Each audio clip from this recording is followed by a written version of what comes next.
तो हम लोग वेलोसिटी को निकालते हैं साइड टर्म में। तो आप लिख सकते हैं इसको ऐसे नाम देते हैं, derivation of u and v in terms of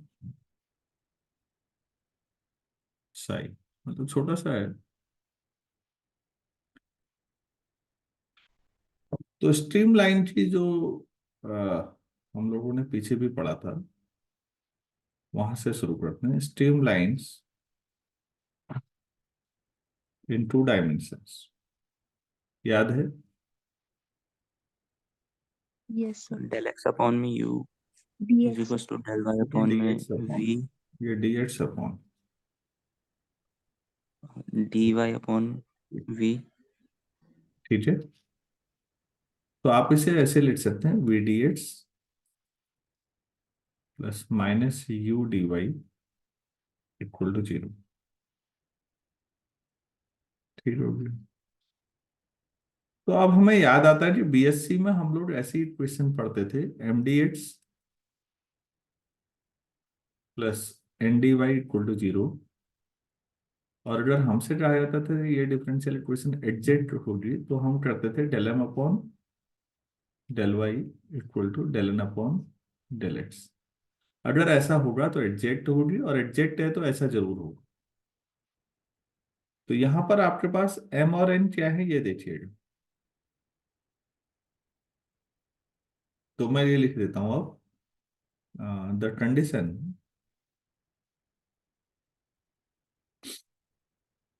that it is exact differential equation, exact differential equation is, बताओ भाई क्या लिखूं? Del v del upon del v del upon y del y del D. Upon del x of minus u, और del u upon del x plus del v upon del y equal to zero. लेकिन यही तो equation of continuity है two dimension में। Yes sir. तो इसका मतलब ये सही है। तो इसका मतलब इससे ऊपर वाला एक्सप्रेशन भी सही है। इसका मतलब equation one exact differential equation है, which is being equation of continuity two dimension में, continuity in two dimensions is true. अगर ये सही है तो फिर इससे पिछला वाला भी सही है। So equation one is exact differential equation, differential equation. इसका मतलब हुआ कि जो v d x plus minus u d y है, ये is always an exact differential, exact differential. कुछ मान लेते हैं, से डी ऑफ साई। तो आप plus v d x plus minus u d y equal to d of psi आ गया। साई एक्स वाई का फंक्शन है, तो आप लिखेंगे del psi upon del x d x plus del psi upon del y d y. Compare कर लो, आपको मिल जाएगा बेटा। यू कितना मिलेगा बच्चों?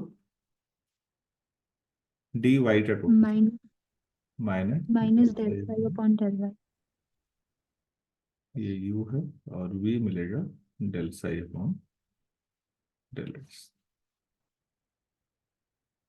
तो स्ट्रीम लाइंस का अगर शॉर्ट नोट आ जाए तो आप वहां भी जोड़ सकते हैं कि स्ट्रीम लाइन से आप स्ट्रीम फंक्शन, स्ट्रीम फंक्शन से वेलोसिटी, इस तरह से सब चीजें जुड़ी हुई है आपस में।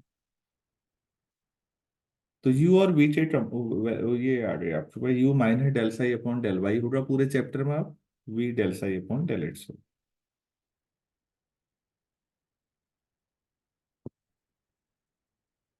क्या मैं समझा पाया आप लोग? Yes, sir. आप लोग थोड़ा सा गौर करिए, अगर कभी पोलर कोऑर्डिनेट की जरूरत पड़ जाए, आप पोलर में भी सोच सकते हैं ऐसा, पोलर कोऑर्डिनेट्स। तो बच्चों यहां पर ये होता है कि जैसे ये आर है, ये आर डायरेक्शन है, ये डेल्टा आर, और इसके perpendicular R delta theta component आएगा। 2D में ही होना है तो दो ही कंपोनेंट हुए। तो यहां पर यू ध्यान दीजिए, माइनस डेल साई अपॉन कुछ आएगा, और v इक्वल टू भी डेल साई अपॉन आएगा। अब कार्टेशियन से थोड़ा इंस्पायर हो जाओ भाई। कार्टेशियन में क्या क्या किया है देखो, तो जब u लिखा था तो minus del psi upon del y किया, तो मुझे यहाँ क्या करना चाहिए, यहाँ r R और into del, R into del theta. r into del theta, और यहाँ पर डेल r, तो u equal to -1/r del psi upon del theta, और अगर v इक्वल टू जरूरत पड़े तो डेल साई अपॉन, इसका और भी तरीके से डेरिवेशन करवाऊंगा मैं बाद में, लेकिन आप यहाँ भी याद कर सकते हो जी। अच्छा, ऐसा होता है इसमें u माइनस में, v प्लस में, और u जब करेंगे तो y के रिस्पेक्ट में, मतलब सेकंड कोऑर्डिनेट। तो आप ऐसे भी डायरेक्टली याद कर सकते हो, एग्जाम में भी तो आपको करना है। तो हमने जो सबसे ऊपर लिखा हुआ है कि derivation of u and v in terms of psi, तो हम ज्यादातर इन दो कोऑर्डिनेट्स में काम करते हैं, या तो पोलर या कार्टेशियन, और वो उसमें भी कार्टेशियन ज्यादा ही करते हैं। तो मेरे ख्याल से ये समझ में आ गया होगा। Yes, sir. चलिए आगे बढ़ते हैं। अब काफी इंजॉयबल और इंटरेस्टिंग लगता है मुझे ये वाला, ज्यादा टेंशन है नहीं कहीं। पिछले में शुरू में थोड़ा एज्यूम्सन थे, वो भी ज्यादा नहीं सोचना है, बहुत ज्यादा। चलिए मैं नेक्स्ट पेज पे जा रहा हूँ। अब बच्चों हम इरोटेशनल मोशन इन 2 डायमेंशन पे बात करते हैं। Rotational motion in 2 dimensions.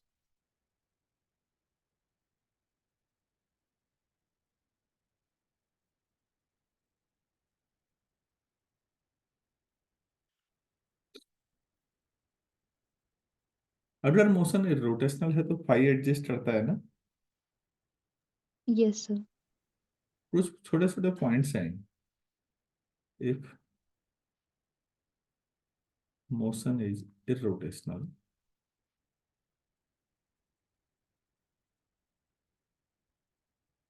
velocity potential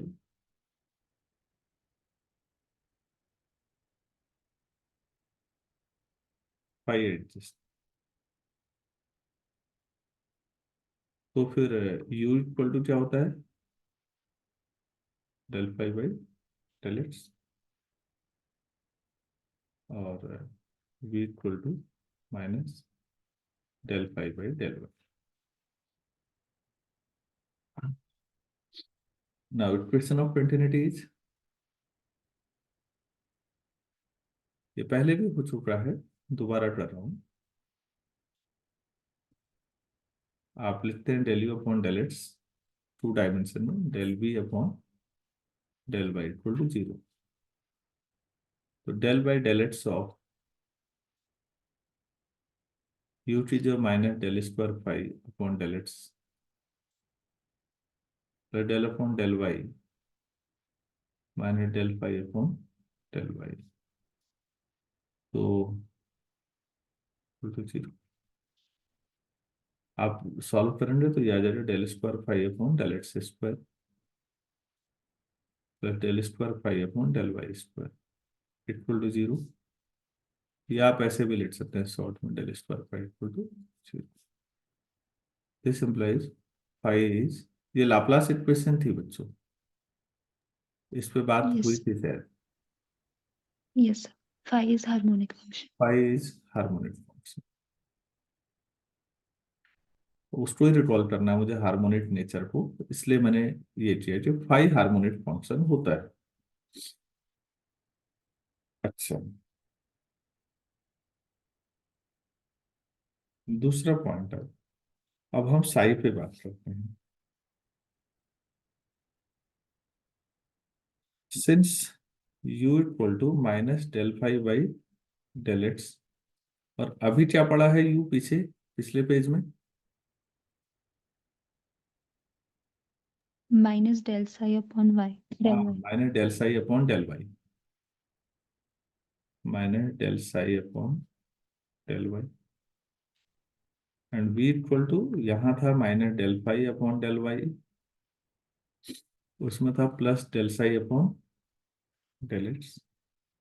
ये ठीक है। Yes, sir. ठीक, ऐसा करता हूँ मैं इसको क्वेश्चन 1 मान लेता हूँ, इसमें रखने की कोशिश करता हूँ। तो डेल स्क्वायर फाई आ जाएगा यहाँ से, del square phi upon del x. अरे यार पहले ऐसे कर लो, प्लस में कर लो, del phi upon del x क्या आ जाएगा बच्चों, del phi upon del minus हट जाएगा। अब इक्वेशन 1 का Yes, sir. मटेरियल लाना है आपको, तो del square phi upon del x square चाहिए, तो ये हो जाएगा del square psi upon del x del y. Yes, sir. अच्छा, इससे आप फिर निकालिए del phi upon del y कितना आ गया, minus del psi upon del x. Equation 1 का मटेरियल यहाँ भी तैयार करना है, तो del square phi upon del y square, y के रिस्पेक्ट में करोगे तो minus del square psi upon del y del x, Yes, sir. दोनों को जोड़ दें Add तो कर equation of continuity satisfy हो जाए. यहाँ भी होगी ना। Yes, sir. ठीक हो गया, क्योंकि राइट साइड जीरो है, ये भी सेटिस्फाई होगी, लेकिन मुझे मेरा पर्पस तो सॉल्व नहीं हुआ, मुझे कुछ और करना था। मैं क्या करना चाह रहा था, क्या होगा, ये निकालो यार। Sir, psi भी harmonic हो जाएगा. हाँ बस मैं यही दिखाना था, मैं ठीक, डेल अपॉन डेल एक्स। तो बच्चों यहाँ से आगे का ये फालतू हो गया, इतना ठीक है, ये गैर जरूरी है, मतलब गलत नहीं है, उसकी जरूरत नहीं है। Del by del x, del psi by del x की जो क्या रख सकता हूँ, minus del phi upon del y, तो del upon del y, del psi upon del y की जगह पर del phi upon del x. तो आप ये देखिए, del square phi del x del y minus 6 है, plus del square phi del y del x, तो ये जीरो हो गया, तो साइज हार्मोनिक हो गया। तो हमें ये समझ में आ गया कि फाई और साई दोनों हार्मोनिक फंक्शन है। एक तो ये समझ में आया, और एक चीज और आई बेटा समझ में, आप अगर कॉशी रीमन इक्वेशंस याद है बच्चों, मैं रिपीट कर रहा हूँ Yes, sir. यहाँ पर, कॉम्प्लेक्स एनालिसिस में आप z equal to x plus i y जब आप लेते हैं, और एनालिटिक फंक्शन अगर है, एनालिटिक होगा, तो कॉशी रीमन इक्वेशन सेटिस्फाई होती थी, कॉशी रीमन इक्वेशंस। तो क्या होता था वो, u x equal to v y and u y equal to minus, Minus. ये था। इसी पैटर्न पर अगर आप सोचो कि W इक्वल टू मैं 5 + i साई करूं, तो क्या होना चाहिए, del phi upon del x equal to पहले का एक्स के रिस्पेक्ट में, अच्छा जेड इक्वल टू, तो W इक्वल टू वहां u प्लस आई भी था ना, तो u का Yes. एक्स के रिस्पेक्ट में, तो v का y के रिस्पेक्ट में, तो फाई और साई में क्या होना चाहिए उस हिसाब से, Psi का y के respect.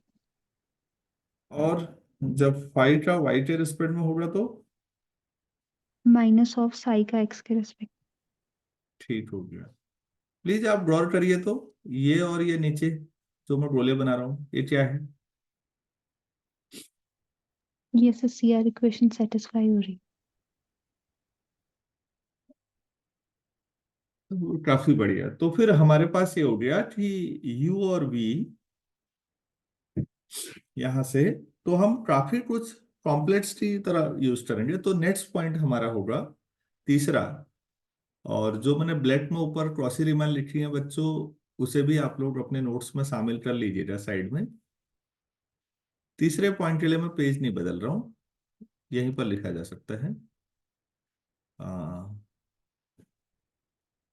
Since del phi upon del x equal to del psi upon del y and del phi upon del y equal to minus del psi upon del x, this implies phi and psi satisfy Cauchy-Riemann equations for W equal to phi plus I psi। तो हम W को नया नाम देंगे बच्चों, इसको कहेंगे complex potential.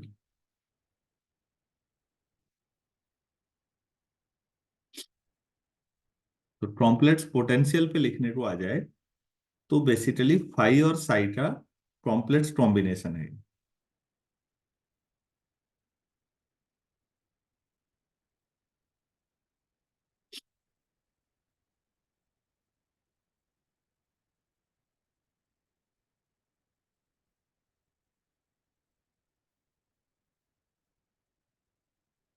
यहां तक हो गया है। Yes sir. हम्म, ठीक है।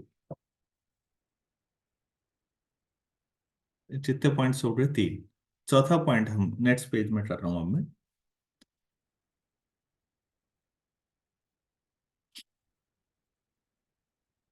फाई एडजस्ट ओनली व्हेन, कई बार लिख चुके हैं, फिर लिख लेते हैं। Motion is irrotational. Irrotational. Psi adjust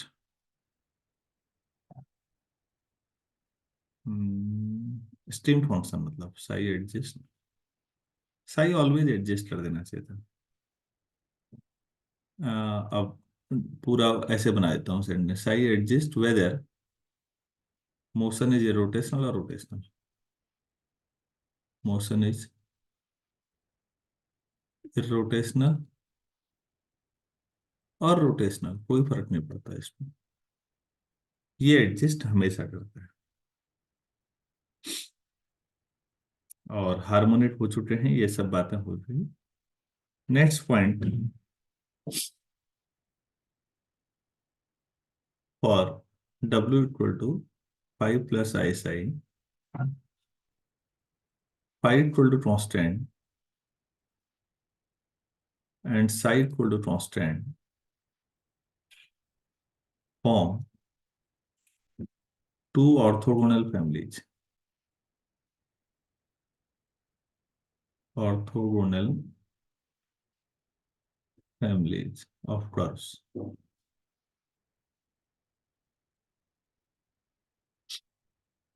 complex का एप्लीकेशन होने के लिए बच्चों ये सब चीजें होनी जरूरी हैं, तभी हम कॉम्प्लेक्स यूज भी कर पाएंगे। इसका प्रूफ करा देता हूं इस पॉइंट का। Since five equal to C1 ले लो कांस्टेंट, तो 5x और y का फंक्शन है, 2 डायमेंशन में चल रहे हैं, इसीलिए कॉम्प्लेक्स लगाने के लिए ही चले होंगे शायद, तभी किया होगा ऐसा। del phi by del x dx plus del phi by del y dy equal to 0। और dy अपॉन dx अगर आप निकालेंगे स्लोप, तो ये आ जाएगा minus del phi by del x upon del phi by del y। इसको आप m1 मान लीजिए। डेरिवेटिव टेंजेंट का स्लोप हुआ, सपोज ये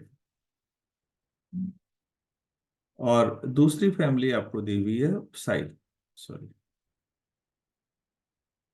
साई इक्वल टू कांस्टेंट या C2, तो psi of x y equal to C2। ये भी वैसे सॉल्व होगा, del psi upon del x d x plus del psi upon del y d y equal to 0, और d y upon d x minus del psi upon del x upon del psi upon del y equal to M2 मान लीजिए। ये दूसरी फैमिली का in general point पर slope है। Now M1 into M2 निकालिए। -1। अरे एकदम मत करो भाई, उन बच्चों को, कईयों को नहीं भी आ सकता समझ में ना। Del upon del y del psi upon del x del psi upon del y. बच्चों दोनों माइनस में थी इसलिए प्लस कर दिया है। अब आपके पास इक्वेशन है del phi upon del x की, जो आप लिख सकते हो del psi upon del y, और del phi upon del y की जो लिख सकते हैं minus del psi upon del x. आप ये, मैंने रेड में ऊपर लिख दिया है, वो फॉर्मूले लिखना तो ये -1 आ जाता है।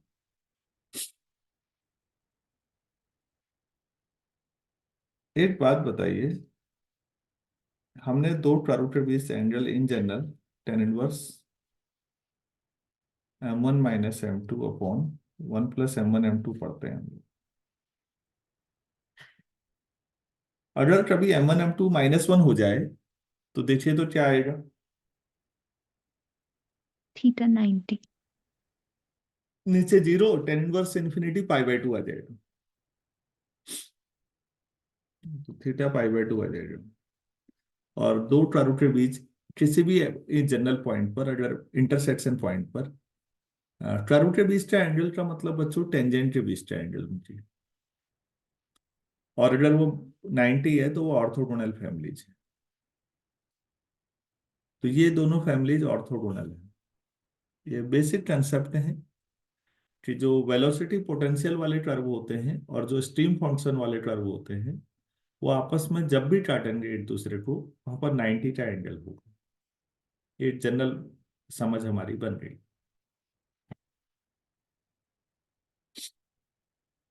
यहां तक अगर कोई चीज ना समझ में आई हो किसी बच्चे को, ऐसा लगता है दिक्कत आ रही है, तो बोलो भाई, कोई और भी बोलो। हम्म? नहीं, ठीक है, लगता है आसान आसान चीजें हो रही है फिर।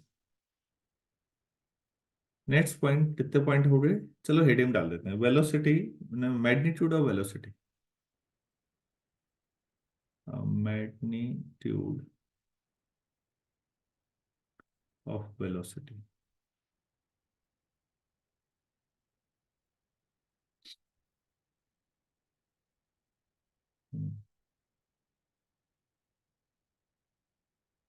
तो W equal to 5 plus i psi, तो DW अपॉन DZ कॉम्प्लेक्स में पढ़ा था ऐसा, del W upon del x. Yes.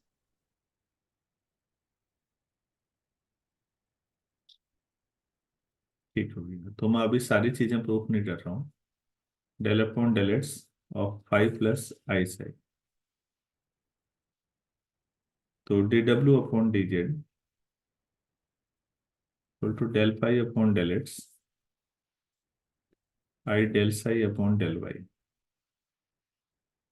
आप लोग कॉशी रीमान लगाइए, दोनों को फाई में बना दीजिए। आई del psi upon del y क्या लिख सकते हैं,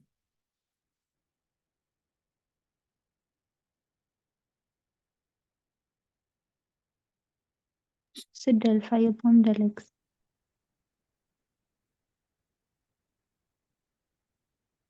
जो वाइट में लिख दिया होगा मैंने, तो एक्स होना चाहिए था, सॉरी। अब बोलिए। Minus of del psi upon del y. Del phi upon del y. तो अब अगर मैं आपसे डी डब्ल्यू अपॉन डी जेड का मॉड पूछूं तो आप क्या लिखेंगे? कॉम्प्लेक्स नंबर का mod del phi upon whole del square. Square plus del phi upon del y square, ऐसा लिख सकते हैं। Yes sir. हम लोग वेलोसिटी को नॉर्मली जब दिखाते थे तो टू डायमेंशन में आई यू प्लस जे वी दिखाते, तो ओनली वेलोसिटी मतलब स्पीड दिखाए तो वो क्यू का मॉड हो जाएगा, तो वो under root u square plus v square आता है। इफ मोशन इज इरोटेशनल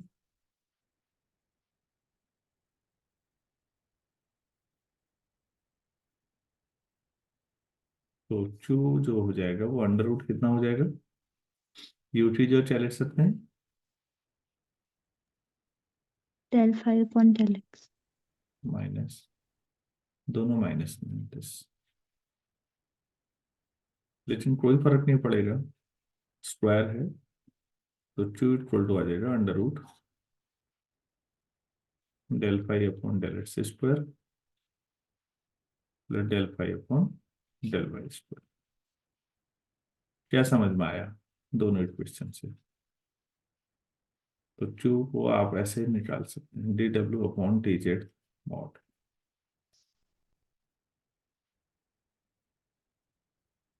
जहां डब्ल्यू क्या होगा 5 प्लस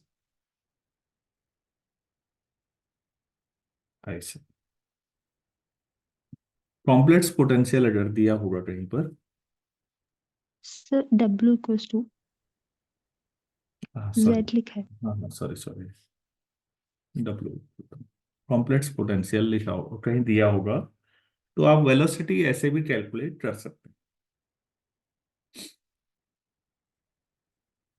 तो उम्मीद है ये मैथमेटिकल हो रहा है सारा अब, ये सारी चीजें तो अच्छा है, बहुत ज्यादा तो वो ऐसा कुछ नहीं है, बेसिक चीजें हैं। और अगर बीएससी फाइनल में कॉम्प्लेक्स में आपने थोड़ा भी पढ़ा होगा तो ये सब आसानी से समझ में आ रहा होगा कि कुछ नया नहीं है। नेक्स्ट पॉइंट पे हम लोग बात करते हैं, हम लोग इसको बोलेंगे स्टैग्नेशन पॉइंट, स्टैग्नेशन पॉइंट, थोड़ा सा इस पे बात कर लेते हैं। स्टैग्नेशन का मतलब जहां फ्लूइड वेलोसिटी जीरो हो जाए। तो अभी अगर ऐसा हो गया कि फ्लूइड कहीं पर रुक गया एकदम, तो बाकी जो चल रहा है वहां पर रुक गया जैसा, तो फ्लूइड वेलोसिटी जीरो को स्टैग्नेशन कहते हैं। बच्चों ये तो जिंदगी में भी होता है कई बार, हम लोग जहाँ पर हैं ऐसा लगता है कुछ दिनों से काम जैसा कुछ हो नहीं पा रहा है, पूरा लाइफ स्टेगनेशन पे आ गई है, हम ऐसा बोलते हैं स्टेगनेंट हो गई। Stagnant N A N T कर देंगे उसमें, तो स्टेगनेशन का मतलब ही होता है स्थिर बिंदु, तो जहाँ वेलोसिटी जीरो हो जाए, तो हम वेलोसिटी निकाल के जीरो करेंगे तो पॉइंट आ जाएंगे, points where velocity is zero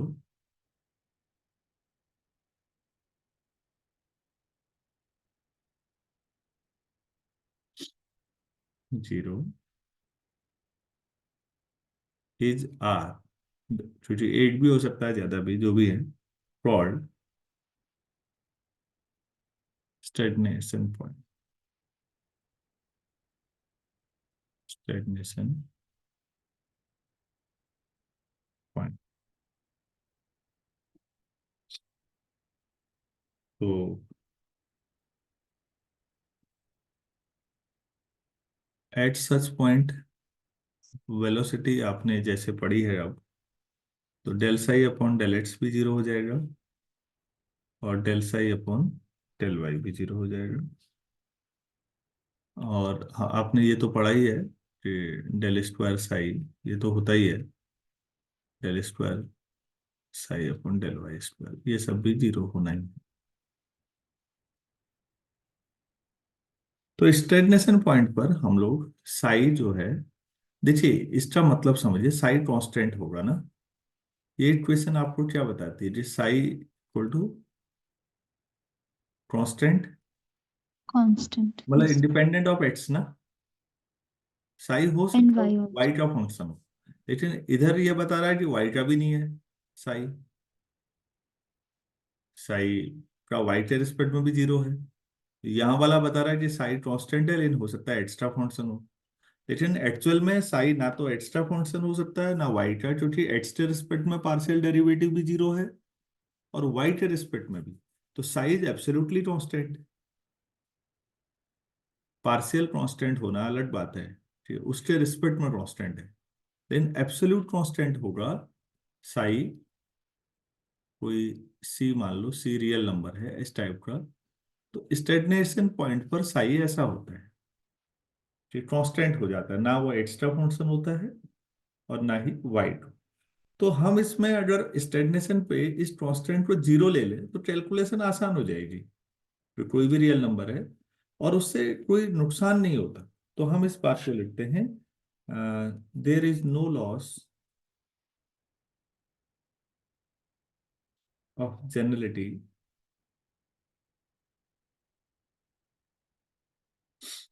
if we take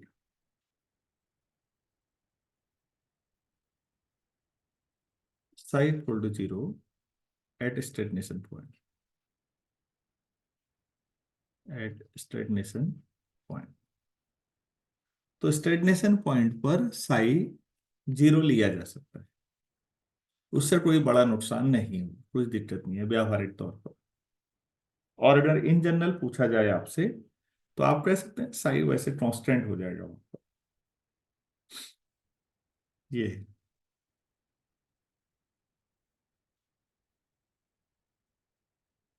अगर आप टेलर थ्योरम लगा दें यहाँ पर, यूजिंग टेलर थ्योरम,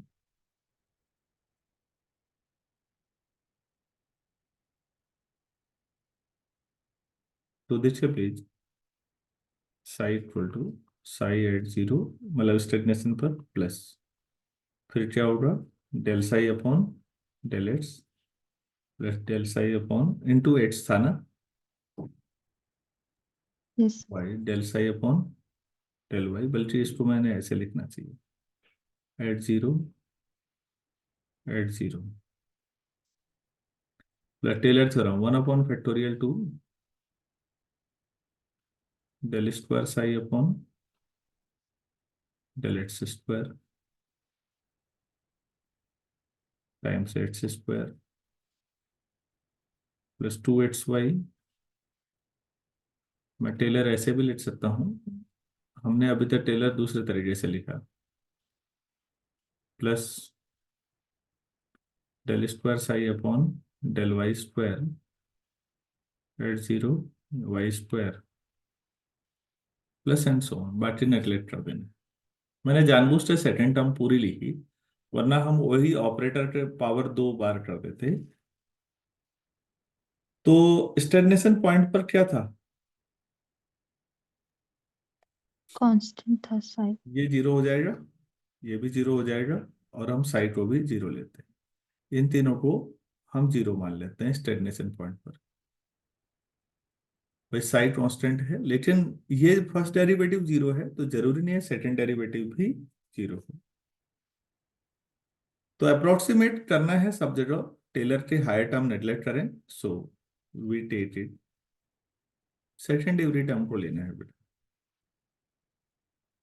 और सेकंड जो अंदर हैं, ये सब कांस्टेंट होंगे, देखिए प्लीज। तो हम इसको ए ले लेते हैं, तो ये बन जाएगा a x square plus two h x y plus b y square equal to zero.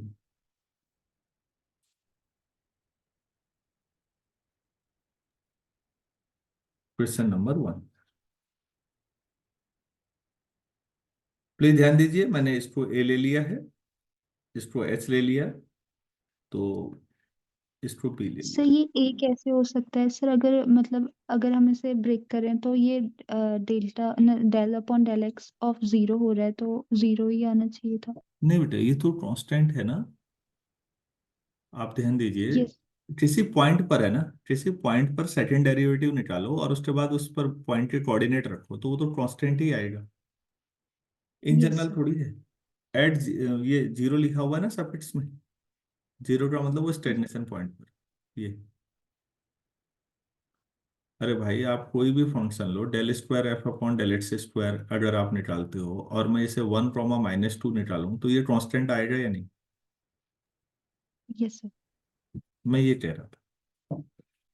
ये इक्वेशन क्या रिप्रेजेंट करती है, याद है? सेकेंड डिग्री में होमोजीनियस है एक्स वाई में। It represents a pair of straight lines, pair of straight lines both passing through the origin, both passing through the origin। Please ध्यान दीजिए, लाइन की इक्वेशन क्या होती है? y equal to y m x equals हुई to m origin x. से pass होने वाली, यस सर। y माइनस 8 मान लो m1x, 8 मान लो m2x, ओरिजिन से पास होने वाली। आप उनको मल्टीप्लाई करो, आपके पास एक टर्म वाई स्क्वायर वाली आएगी, एक टर्म एक्स स्क्वायर वाली आएगी और एक टर्म एक्स वाई वाली आएगी। तो सेकेंड डिग्री अगर होमोजीनियस कभी है, ऐसे होमोजीनियस का मतलब एक्स की पावर 2 है, वाई की पावर लास्ट में 2 है और बीच में एक्स और वाई की पावर मिला के 2 है। सेट एक्स और वाई में सेकेंड डिग्री होमोजीनियस जब भी आएगी क्वेश्चन, तो ये गारंटी है कि वो दो लाइनों को रिप्रेजेंट करेगी जो ओरिजिन से पास हो। तो वहां पर एक बात सोचिए, लाइंस परपेंडिकुलर कब होती हैं, याद है ऐसा? आ, अगर कभी यस दो सर। लाइनों की जनरल इक्वेशन आपको दे रखी है बच्चों, और आपसे उनके बीच का एंगल पूछा जाए, तो आपने ये पढ़ा होगा, tan inverse 2√h² minus AB upon A+B। तो इफ लाइन्स आर और परपेंडिकुलर तो क्या होना चाहिए? उनका प्रोडक्ट -1 होना A+B 0 हो जाना चाहिए इस फॉर्मूले के हिसाब से। चाहिए। Yes sir. ए क्या है? यही था ए, यस। और यही था बी, बीच वाले को एच माना था हमने।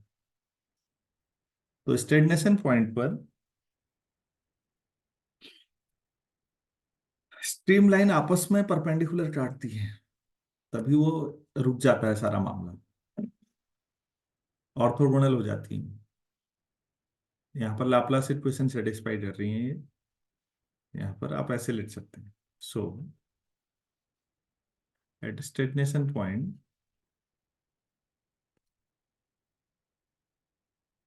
Stream lines cut at right angle।